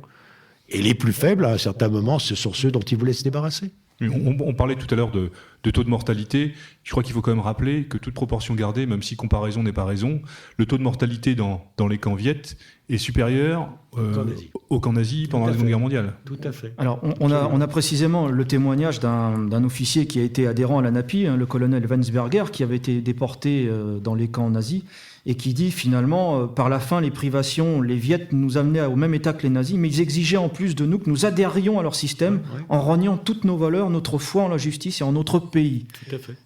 Donc c'est assez emblématique. Alors précisément, une fois que les organismes étaient bien affaiblis, les Viet s'acharnaient sur les prisonniers pour commencer ce qu'on appelle la rééducation. C'est la méthode marxiste traditionnelle. Il fallait donner, c'est le propre d'une idéologie révolutionnaire, c'est de donner naissance à un homme nouveau. L'homme nouveau chez les communistes, ça veut dire quoi? C'est l'homme qui va être convaincu de marxisme pour être un jour sur une liste de libérables. Comment ça se passe un cours politique quand vous avez entendu vos copains vous raconter ça? Parce que je ne sais pas si vous en avez été, vous avez été en camp hôpital, alors je ne sais pas si vous en avez connu, mais quand vous avez... Depuis, j'en ai entendu parler. Le cours politique consiste à dénoncer tous les défauts de la société qui pourrait être la société capitaliste. Bon. Alors, quels sont les défauts? Alors, on les prend les uns après les autres. On condamne à la fois, non pas la colonisation, mais le colonialisme. Un exemple, tous les gens qui sont d'origine noire. Bon, on leur dit, vous êtes finalement les descendants des esclaves et vous servez dans l'armée française. Pourquoi? Donc, l'armée française, les chefs de l'armée française ont continué à vous considérer comme des esclaves et vous envoyer vous faire tuer contre nous. Voilà un exemple. Ensuite, alors il y avait aussi le capitalisme avec vous êtes les valets des Américains, du colonialisme américain. Donc on prenait au fur et à mesure tout ce qu'ils condamnaient dans la société capitaliste et tout dans une certaine mesure les défauts que l'armée française défendait et essayait de leur imposer.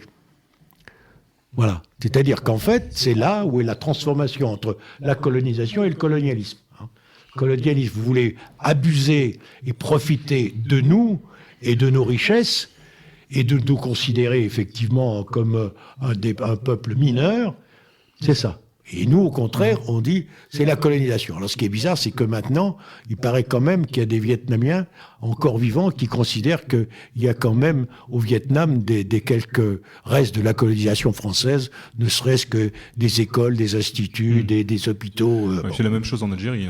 C'est la même chose, ouais. Alors pour remettre un petit peu les choses dans leur contexte aussi au niveau de cette vérité qui est en l'occurrence bonne à dire aujourd'hui et si importante.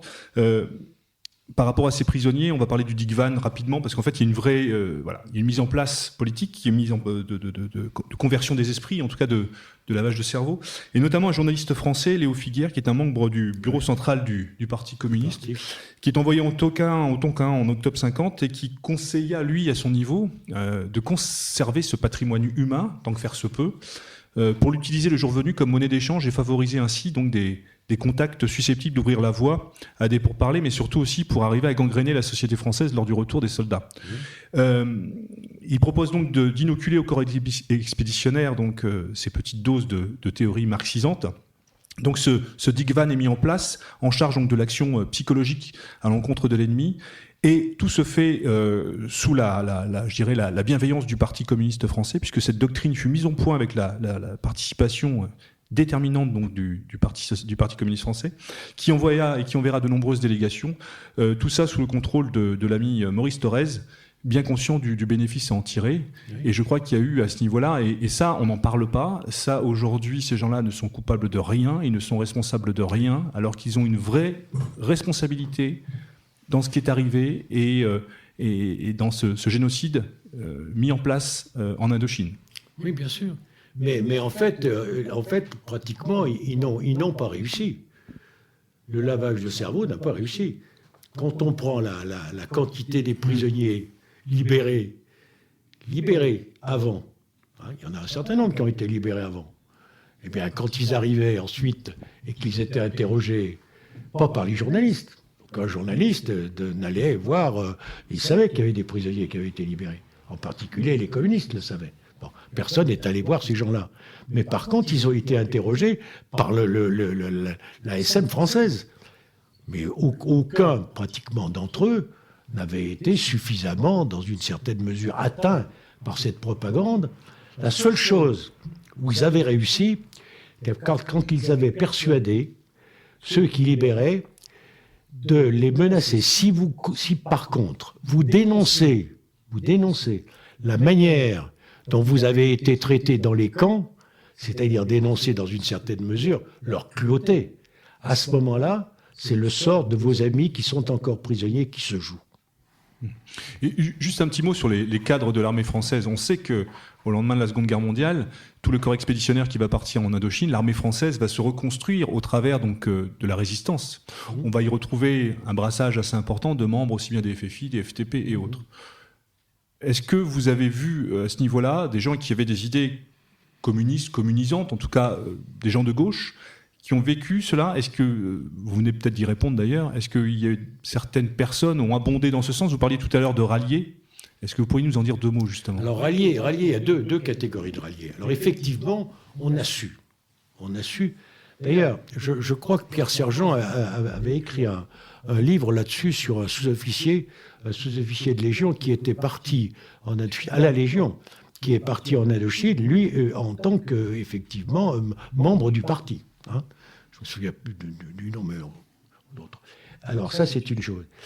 Et puis, alors les ralliés, alors on a su qu'il y avait un certain nombre d'officiers qui avaient été effectivement maquisards FTP, et qui ensuite étaient partis en Indochine comme officiers dans l'armée française.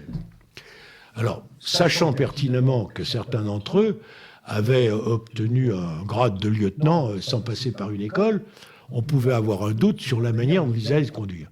Et bien, pratiquement, il y a eu très peu d'entre eux. Je ne sais pas s'il y en a eu. Moi, j'ai entendu parler que de 2 d'entre eux qui, effectivement, à un certain moment, n'ont pas rallié les Viettes, mais ont demandé à partir. Voilà.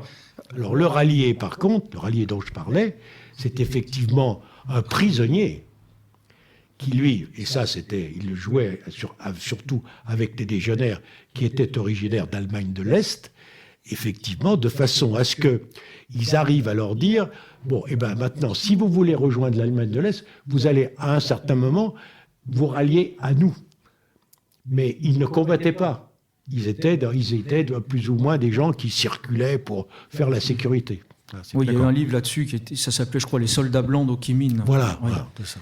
Alors, la rééducation, le général de Ces-Maisons, dans le livret du double DVD, nous en allons parler, dit que la rééducation, le programme de rééducation dans les camps, normalement, c'était 12 à 18 mois minimum pour un soldat, 18 à 24 pour un sous-officier, 2 à 3 ans pour un officier. Le seul problème, c'est qu'ils ont été obligés de revoir les chiffres à la baisse, puisque l'espérance de vie ne dépassait pas 9 mois. Alors, on commence par l'autocritique, je pense. On commence par l'autocritique, me semble-t-il, pour prendre en main un prisonnier. Donc le gars, il doit se repentir, en quelque sorte. C'est un peu, les communistes parlent d'autocritique. Aujourd'hui, dans le mondialisme, on parlerait de repentance. C'est quoi l'autocritique? On doit critiquer ses officiers, on doit critiquer l'armée française, on doit se renier. Non, on doit accomplir sa rédemption pour être libéré. Non. Au début, on doit d'abord se critiquer soi-même. Hein? Bon, c'est-à-dire qu'on dit, j'ai commis telle erreur. Alors, on annonce l'erreur devant l'Assemblée. Devant tous les prisonniers. Devant tous les prisonniers. De façon à ce que, effectivement, tout le monde se dise, ah, il a commis une erreur, donc il va être puni. C'est le début, ça. C'est là, d'ailleurs, où on commence déjà à voir ceux qui immédiatement, quand il va s'agir de la punition, vont lever la main, et puis ceux qui ne la lèvent pas. Dans ceux qui vont commencer à lever la main contre leur copain qui a commis une erreur que le Viet a voulu, qu'elle a désigné. À ce moment-là, on commence à voir dans l'assistance quels sont ceux qui mériteront, si j'ose dire, un lavage de cerveau particulier. Voilà. C'est ça, là, la question. D'accord. C'est le début, c'est l'autocritique. D'accord. Après l'autocritique vient la propagande. On accomplit en quelque sorte sa rédemption, on devient l'homme nouveau. Voilà. Alors, après l'autocritique, on va en arriver à effectivement à la signature des manifestes. Bon, nous avons condamné l'impérialisme américain. Donc vous voyez que ce que font les Américains, ce qu'ont fait les Américains avec les Indiens, pourquoi pas? Bon, prenons cet exemple. Ah oui, d'accord, hein, ils ont massacré ces Indiens. Donc, et vous d'ailleurs, les Français, qu'est-ce que vous avez fait en Afrique? Vous faites au moment de l'esclavage, il y avait des... donc on va faire un manifeste. Et sur ce manifeste-là, on va condamner une attitude que vous condamnez. Vous condamnez cette attitude des Français au moment de l'esclavage, puisque, bien sûr, vous allez le signer. Et à partir du moment où les gens acceptent de signer ce manifeste, et pratiquement au début, ils le signeront, mais, j'allais dire, persuadés qu'ils défendent une bonne cause, à partir de ce moment-là, le processus est engagé. Ils l'ont fait même avec les officiers, puisque les officiers au début ne signaient pas. Et c'est le capitaine Cazot du 3e BCCP qui, avant sa mort, a dit « surtout signez ». Ne signez pas tout. Il y a des moments où, effectivement, il y a des choses qu'on ne peut pas accepter, mais regardez bien et signez un certain nombre de manifestes, sinon vous allez tous mourir. Est-ce que c'était pas aussi, signer ces manifestes, une manière aussi de faire passer un message comme quoi vous étiez aussi toujours vivant? Ah, mais ça, c'était ce qu'avait dit Cazot. D'accord. Oui. Bien, au bout d'un certain nombre de mois de traitement comme ça, les survivants, une poignée, sont libérés. Dans quel état les gens sont libérés? Donc vous êtes libérés en septembre 54 pour la plupart. Dans quel état sont les prisonniers au moment de leur libération? Les prisonniers, il y a deux types de prisonniers. D'abord l'État, il y a quoi? Il y a l'État mental, moral ou l'État physique? L'état phisique pour commencer. L'état physique, il est évident que dans les camps de troupes, on a vu des gens qui étaient libérés, qui étaient des cadavres. Il suffit de regarder les quelques... Les photos, oui, les photos d'une plaquette que vous nous présentez. Les plaquettes, oui. Bon. Oui. Le reste, en ce qui concerne les gens d'Ien Bien Phu, pas pratiquement, puisqu'en 4 mois, il y a eu 70% de morts. Ce qui leur pesait le plus, finalement, c'était surtout l'échec plus que la captivité. Il y a quand même le fait d'avoir perdu cette bataille et de se retrouver prisonnier. Alors que pour les prisonniers qui étaient là depuis que la RC4, le fait de la RC4, la bataille de la RC4, c'était pas le problème, c'était plus leur problème. Leur problème, c'était d'avoir su résister à la propagande viette et en particulier au lavage de cerveau. Donc, ils se retrouvaient, eux, dans une certaine mesure, heureux d'avoir pu résister. C'est eux qu'on appelait les fameuses vipères lubriques. Ils ne voulaient pas les libérer, soi-disant? C'est sûr. Alors, il est certain qu'au moment où les anciens du camp numéro 1, ce n'étaient pas ceux de Dien Bien Phu, les anciens du camp numéro 1 ont commencé à faire un convoi pour aller vers Vietri pour être libérés. Il y en a je crois que c'était une vingtaine qui à un certain moment ont été arrêtés et qui ont pris une autre direction. Voilà. Et l'un de ceux qui, au contraire, continuaient à marcher pour aller vers la libération, qui s'appelle Berthaud, qui est d'ailleurs un général qui est à Dijon, Berthaud, à un certain moment, se dit, mais il manque quelqu'un, il manque du monde. Alors il dit, où est-ce qu'ils sont passés? Il dit, à tel moment, effectivement, on les a mis sur un autre itinéraire. Alors il s'est adressé à des personnes qui étaient là, des gens qui étaient là, qui surveillaient la libération. Il dit, attention, il va manquer, il y a des gens qui sont en train de... Et immédiatement, Berthaud, qui connaissait, a dit, ces gens-là sont ceux que les Viettes considéraient comme les plus récalcitrants et qu'on appelait les vipères lubriques. Alors, je crois, Wilsdorf, on en parlait avant cette émission, tu avais quelques chiffres à nous donner, puisqu'il y a encore des prisonniers qui ont été hospitalisés et qui sont morts tout de suite encore après leur libération, je crois. Hein. Absolument, donc ces chiffres-là, je les mets sous votre contrôle, mon colonel. Donc on a parlé de ces 37 000 militaires otages civils qui ont été donc faits prisonniers entre 45 et 54. Je crois qu'il y en a eu 15 500 qui ont été libérés avant les accords de Genève. Le taux de mortalité dans les camps était supérieur à 65%, 69 voire 70%. Je crois que voilà. 72% des prisonniers d'Dien Bien Phu sont morts dans les camps. Voilà. On n'en a pas parlé, mais il faut aussi parler des Vietnamiens qui se battaient pour la France. Eux, le taux de mortalité était supérieur à 90%. Je crois que eux, il y avait véritablement la volonté de les considérer comme traîtres, j'imagine. Vous les connaissiez bien parce que vous en aviez parmi vos légionnaires. Donc je crois que... Et ensuite, au niveau du retour en France, en libéré des camps, vous êtes revenu à 3000, c'est ça, je crois ? Oui. Hein, sur les 7000 et quelques qui ont été faits prisonniers, 3000 sont rentrés, oui, c'est ça ? Et aujourd'hui, il en reste à peu près combien de survivants ?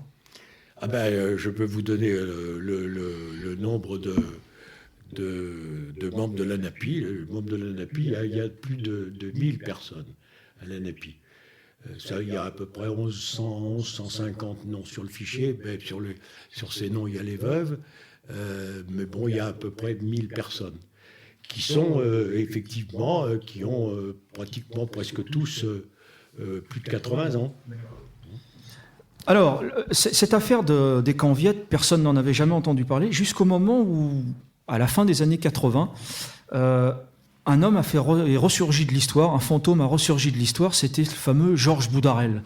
L'affaire a éclaté suite à... Alors Georges Boudarel, il est revenu du Vietnam qu'en 67, c'était un professeur de philosophie à Saigon, qui était volontaire aux ordres du Parti communiste pour aller endoctriner les soldats français au camp 113. Il s'est montré particulièrement ignoble.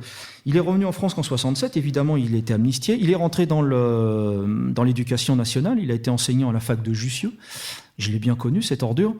Et il se trouve qu'un jour, en faisant une conférence dans les salons du Sénat, Jean-Jacques Beauclerc, un ancien prisonnier de la RC4, un ancien prisonnier, l'a harponné et a fait monter l'affaire en pensant qu'on le ferait juger.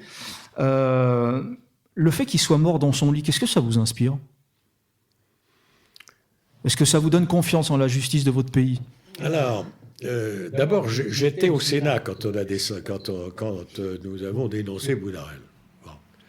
En ce sens que quelqu'un qui connaissait bien Beauclerc, un jour lui dit il y a un professeur qui est assez bizarre, parce qu'on sait qu'à un certain moment, il était avec les Viet Minh, qui va prononcer une conférence justement sur le Vietnam. Bon.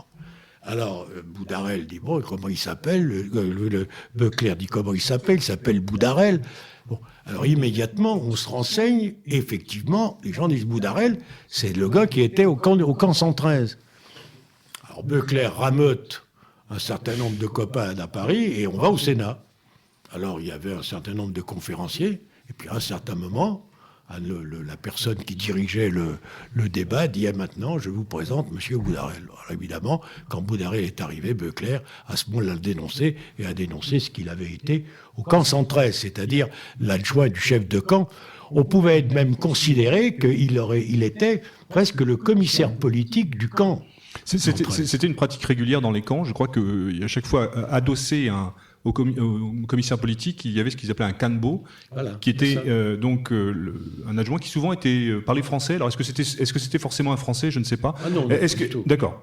L'expérience Boudarel, le fait Boudarel est quelque chose de tout à fait. D'accord. C'est unique, singulier. Alors le fait qu'il soit unique aussi dans cette histoire, c'est qu'il a jamais rien renié. Moi, je me souviens d'un face-à-face à la télé entre lui et le sergent Sobanski, qui a monté l'association des témoins contre lui. Il l'a revu, il l'avait pas revu évidemment depuis la Libération. L'autre sur le plateau ne reniait strictement rien. Il disait même qu'on pouvait pas relâcher les prisonniers parce qu'ils étaient pas assez mûrs pour servir dans le camp de la paix. Enfin, c'était un personnage hallucinant. Qu'est-ce que ça vous a fait de savoir qu'il est mort dans son lit, qu'il a jamais été jugé, que son amnistie était confirmée? C'est-à-dire que ça nous dit simplement que la justice elle-même, d'une part, et nos gouvernants d'autre part. Oui, parce qu'il faut Parce quand même... que là, oui. il faut sortir simplement nos gouvernants n'ont pas fait le nécessaire. C'était le moment ou jamais de voir ce qui s'était passé dans les camps viettes. Il suffisait à ce moment-là de provoquer des débats, des conférences. Pas du tout. Ça va même plus loin. Parce que le premier juge qui a vu l'affaire était une femme. Et le premier juge a considéré qu'il pouvait être il pouvait éventuellement être poursuivi pour crime contre l'humanité. La première. Imaginez. On lui a enlevé la paix, on lui a enlevé l'affaire, ça a été fini. Et après, Boudarel a été... Alors c'est là où ils ont commencé ensuite à poursuivre les anciens du camp 113. Oui, parce que ça, c'est paradoxal. C'est les anciens détenus qui ont été sûr. poursuivis, quoi. Mais Oui, tout à fait. Imaginez, Eugène, un communiste poursuivi pour crime contre l'humanité, c'est impensable. Ça n'existe pas, non. Ils sont Non, tous bon, morts dans leur alors, lit, au c'est- Cambodge alors, il aussi, est- d'ailleurs. Enfin, on peut quand même se poser la question, excusez-moi, mais qui a favorisé la réintégration de Boudarel dans l'éducation nationale? C'est la question, c'est la réponse à la question que vous posez. Qu'est-ce que ça vous fait de savoir qu'il est encore vivant? Bon. Enfin, aujourd'hui, il est mort, mais dans son lit. À l'époque, Oui. de le voir encore vivant, habitant Romainville. Ah, bon. Il y a d'ailleurs quelqu'un de l'ANAPI qui habitait à 100 mètres de chez lui, et mon ami de Mézières qui habitait à 500 mètres, à Romainville. Bon, vous connaissez. Au début, bien sûr, certains disaient ce serait facile de s'en débarrasser. Bon, on peut toujours.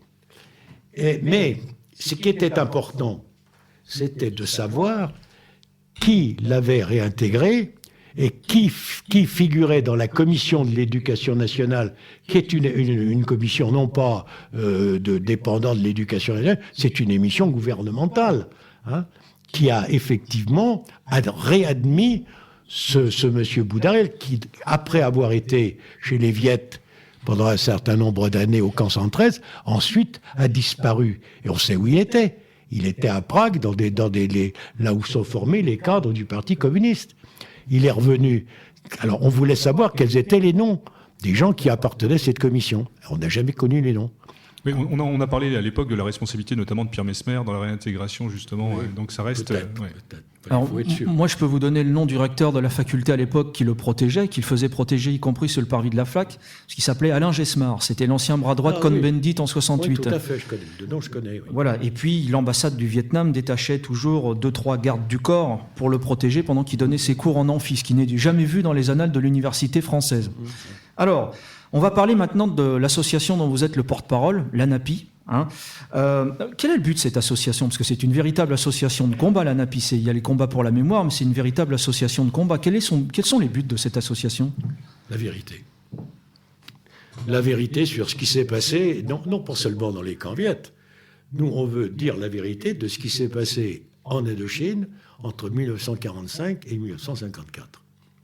Il y a une partie de l'histoire de France qui est complètement ignorée, qui a été complètement déformée.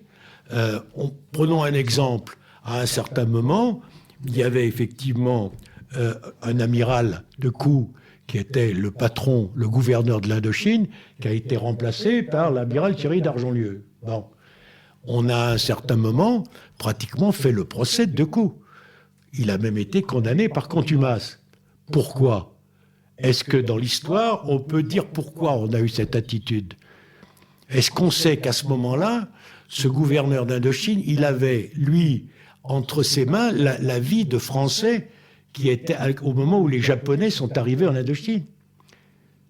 Et qu'il a été obligé, dans une certaine mesure, de composer d'une autre manière que certains collaborateurs en France, qu'on a retrouvés après au gouvernement. On a mis... Alors, ce qu'on lui a reproché, c'est de ne pas été un grand résistant. On a mis à sa place un monsieur Thierry d'Argentlieu qui lui a considéré que toutes les personnes qui étaient en Indochine pendant cette période avaient plus ou moins collaboré. Il oublie simplement tous ceux qui ont été guillotinés et massacrés par les Japonais. Et la première fois où le Viet Minh a commencé à faire des prisonniers, les premiers prisonniers du Viet Minh français, ça n'a pas été en décembre 1946, ça a été en 1945 quand les Japonais sont partis. Il y en a un certain nombre qui ont été embarqués par le Viet Minh, des otages civils en particulier. Oui. Alors, justement, ça fait le pont avec ce DVD dont l'ANAPI a produit un double DVD. Alors, c'est un outil pédagogique magnifique. Vous avez recueilli, vous avez travaillé beaucoup à choisir vous avez sélectionné les témoins. Il y a une quarantaine d'hommes que vous avez sélectionnés, qui ont raconté un petit peu leur parcours. Alors, je crois pour nos auditeurs, il faut vraiment acheter ce DVD, il faut le lire, le voir, le faire circuler. S'il y a des profs d'histoire qui nous écoutent, n'hésitez pas à le montrer à vos élèves, ou forcer votre professeur à le faire voir. Il y a tout dedans, et puis il y a un livret qui est très bien fait précisément sur cette question. Qu'est-ce que vous en attendiez de ce DVD au départ ? Comment vous avez choisi les témoins ? Sur quels critères ? Parce qu'il n'y a pas beaucoup d'officiers, finalement, vous avez choisi beaucoup d'hommes de troupes. Oui. Pourquoi ? C'est vrai. Eh bien, j'ai choisi beaucoup d'hommes de troupes, d'abord parce qu'ils ont plus souffert que nous. Les camps de troupes ont été plus terribles que les camps, le camp d'officiers. Deuxièmement, parce qu'en général, les officiers avaient déjà beaucoup parlé ou écrit. Et il y avait peu d'hommes de troupes qui avaient écrit, à part Bailey, Thévenet comme sous-officier. Mais il y avait des officiers qui avaient écrit le manifeste du camp numéro 1 de Pouget, le boulet soldat perdu d'oublier de Stien, mais que beaucoup avaient participé à des émissions de télévision. Et j'ai dit, et je le dis encore, quand on veut parler effectivement de cette période, ou quand on veut parler même d'un combat, il faut penser qu'il y a effectivement l'officier qui commande, mais si l'officier n'avait pas sous ses ordres des officiers et des hommes de troupes, la gloire n'arriverait pas. C'est grâce à eux que finalement on arrive quelquefois à mener de bons combats. Alors j'ai pensé que ce qui était intéressant, c'est de dire que des hommes de troupes, parlent effectivement de ce qu'ils avaient vécu. Et d'abord, j'avais un autre problème, c'est qu'il fallait en trouver qui voulaient le faire. Parce que beaucoup d'entre eux ne voulaient pas le faire. Et il y a un exemple, d'ailleurs, dans ceux qui témoignent, c'est Cornet, qui effectivement n'avait jamais accepté de témoigner. Quand j'ai commencé à recruter des gens, on m'a dit de toute façon, Cornet vous dira non, il ne viendra pas. J'ai réussi à le convaincre. Et bien, quand il a commencé son témoignage, il a été obligé de s'arrêter parce qu'il s'est mis à pleurer. Et je crois que le caméraman, il y a eu caméraman qui revenait d'Afghanistan, qu'on avait pris déjà plein la figure, s'est mis à pleurer avec lui. Exactement. Donc ce DVD s'appelle Face à la mort, les témoignages des prisonniers de Ho Chi Minh. Il fait 22 €. N'hésitez pas à nous le commander, on vous le fera parvenir, on vous donnera toutes les coordonnées. C'est vraiment un outil pédagogique magnifique. Vous y retrouverez d'ailleurs des gens civils, dont des enfants qui ont été prisonniers, on n'en a pas parlé, mais des enfants européens ou eurasiens qui ont été prisonniers dans ces camps et qui racontent cette histoire pour la première fois. Alors, actuellement, moi je voudrais évoquer un souvenir, parce que vous m'aviez fait l'honneur de m'inviter à la première projection à l'école militaire quand il est paru il y a 3 ans, ce DVD, et je garde un souvenir incroyable de cette histoire, parce que dans la salle, il n'y avait pas que les anciens détenus, il y avait aussi les familles qui étaient là, et à la fin de la projection, le souvenir personnel, je me souviens que quand la lumière s'est rallumée, tout le monde est resté dans de longues secondes de silence. Les anciens prisonniers, visiblement, ça leur avait fait remonter des souvenirs terribles. Mais je crois que les familles, pour la première fois, ont pu mesurer, même s'ils en avaient peut-être entendu parler, ils n'avaient peut-être pas mesuré eux-mêmes la tragédie dont vous aviez été tous les victimes. Je crois que les familles, pour la première fois, en ont pris plein la figure aussi. Alors actuellement, je sais que l'ANAPI aide le Vietnam, aide à la reconstruction d'églises, a participé à la reconstruction d'écoles sur la RC4, a travaillé à la stèle de Dien Bien Phu, travaille peut-être pour une sur la RC4 aussi. Et puis il y a cette affaire Voynet. Qu'est-ce que c'est que cette affaire Voynet actuellement à Montreuil dont vous vous occupez ? La fameuse... Ah oui. Vous vous occupez de Madame Voynet ? Ce qui se passe, c'est qu'effectivement, on continue, je dis toujours à mes personnes qui sont avec moi, je dis, c'est notre vérité qui est notre force. Nous ne racontons pas d'histoire. Nous racontons simplement ce que nous avons vécu. Alors, en ce qui concerne le Montreuil, il se trouve qu'on a toujours, pendant toute la captivité, on parlait toujours de la clémence de l'oncle Ho. Ho Chi Minh, oui. Ho Chi Minh. Il paraît que chaque fois, Ho Chi Minh faisait en sorte que ça se passe mieux. Or, comme par hasard, ça se passait toujours plus mal. Et on a appris, mais par hasard, que dans le parc de Montreuil, il y avait effectivement une statue d'Ho Chi Minh. Et que, pratiquement, chaque année, on fêtait l'anniversaire d'Ho Chi Minh. Alors pourquoi fêter l'anniversaire d'Ho Chi Minh? On fête l'anniversaire à la limite d'un événement, mais d'un homme. Et d'un homme comme celui-là qui n'est pas français. Alors, soi-disant que c'était un exemple de vertu nationale, parce qu'il s'est battu pour l'indépendance. Mais il ne s'est pas battu pour l'indépendance de la France, que je sache. Alors, j'ai été tellement surpris que je suis allé voir où était ce gars. Bon, alors, je circulais un peu dans le parc, je n'arrivais pas à le trouver, puis j'ai demandé à quelqu'un. Il dit, regardez. Alors, effectivement, il y a une sorte de buisson, et dans ce buisson-là, il y a effectivement la tête d'Ho Chi Minh avec cette mention, ce qui, soi-disant, correspond à une décision qui avait été prise au niveau universel, mais pas du tout, c'était pas ça du tout. Il fallait simplement fêter pratiquement les 100 ans d'événements qui étaient des événements, j'allais dire, mondiaux, et en particulier concernant toute la partie sociale, sociable ou généreuse, mais surtout pas ces gens qui avaient fait la guerre. Alors on verra ce que ça va conduire. Bien, j'espère que vous arriverez à la faire retirer.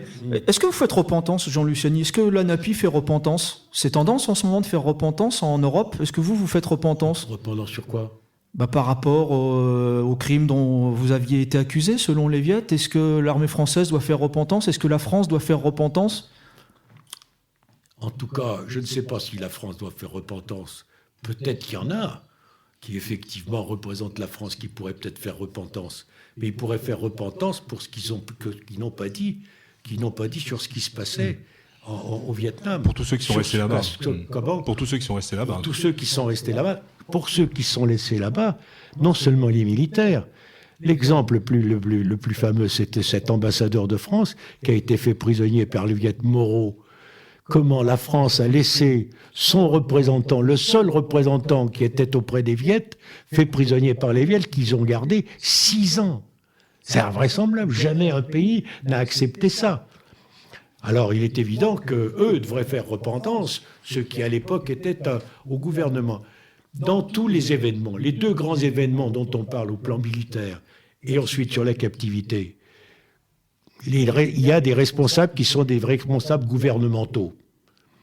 Quand on parle de la RC4, quand on lit ce qui s'est passé sur la RC4, il y avait effectivement des généraux qui étaient pour le repli tel qu'il s'est passé, d'autres qui étaient contre. C'est le gouvernement qui a pris la décision.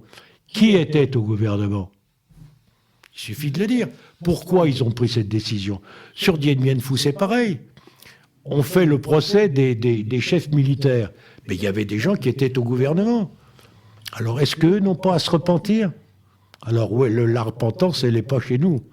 Nous, apparemment, nous avons fait au Vietnam ce que, effectivement, les autorités, ce que notre pays nous a demandé de faire. On a fait la guerre, mais on s'est conduit également avec ce peuple d'une manière très particulière, parce que ce peuple est un peuple attachant, et c'est un peuple qui, effectivement, a trouvé, j'allais dire, dans la culture française, un rapport avec sa propre culture. C'est pour ça que ça se passait tout à fait comme ça se passe pas du tout de la même manière dans les pays qui sont des pays arabophones, pas du tout. Bien, ça sera la conclusion. Merci colonel Luciani de nous avoir fait participer, d'avoir évoqué des souvenirs quelquefois douloureux. En tout cas, merci pour cette leçon d'histoire, ce magnifique témoignage. Chers jeunes auditeurs, je voudrais que vous ayez une petite pensée qui est la suivante. Les jours où vous êtes dans le désespoir, vous avez envie de baisser les bras et de poser le sac dans notre combat, pensez à l'exemple que nous a donné ce soir le colonel Luciani. Vous verrez, vous aurez envie de continuer la lutte comme lui. Merci à vous tous. Merci Wilsdorf. Merci Eugène, à très bientôt.